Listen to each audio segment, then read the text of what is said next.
તો મિત્રો સ્વાગત છે અમારી યુટ્યુબ ચેનલમાં।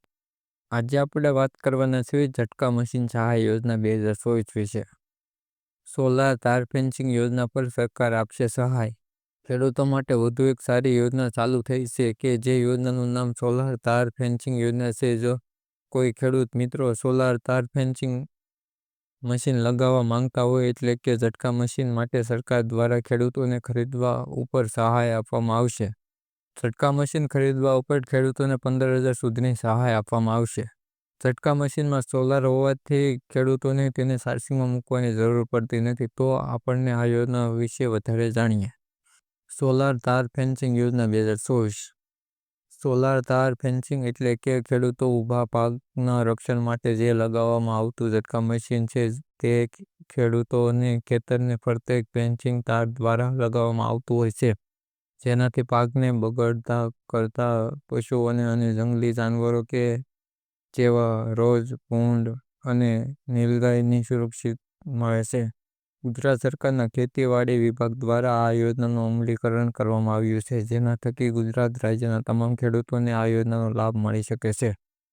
યોજનામાં મળવાપાત્ર લાભની વાત કરીએ। સોલાર તાર ફેન્સિંગ યોજનાની અંદર કોઈપણ વર્ગના ખેડૂતોને 15,000 અથવા તો 50%, જે બંનેમાંથી ઓછું છે તે મળવાપાત્ર સહાય રહેતી હોય છે।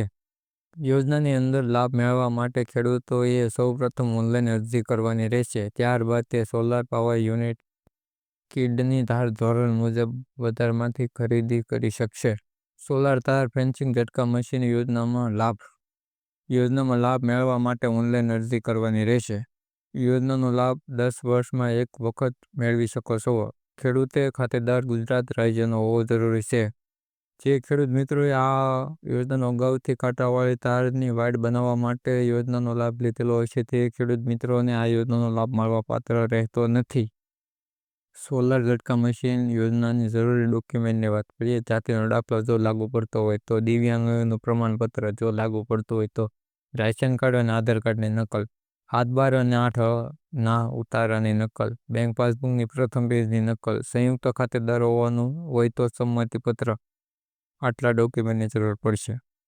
સોલાર ઝટકા મશીન યોજનાનો ઓનલાઈન અરજી કેવી રીતે કરવી તેની વાત કરીએ।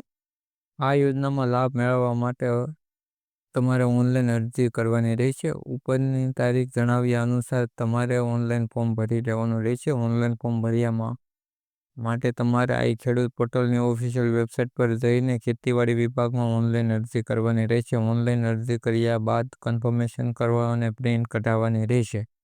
તો ખેડૂત મિત્રો, આ યોજનાની અંદર તમને ઓનલાઈન અરજી કરી અને લાભ મેળવી શકો છો, પરંતુ અત્યારે આ યોજનાની અરજી ફોર્મ ભરવાનું ચાલુ થઈ ગયું છે, તો વહેલી તકે ફોર્મ ભરી દેવા ખેડૂત મિત્રો। તો મિત્રો, વિડીયો સારો લાગ્યો તો વિડીયોને લાઇક, ચેનલ સબસ્ક્રાઈબ અને વિડીયોને શેર કરવાનું ના ભૂલતા।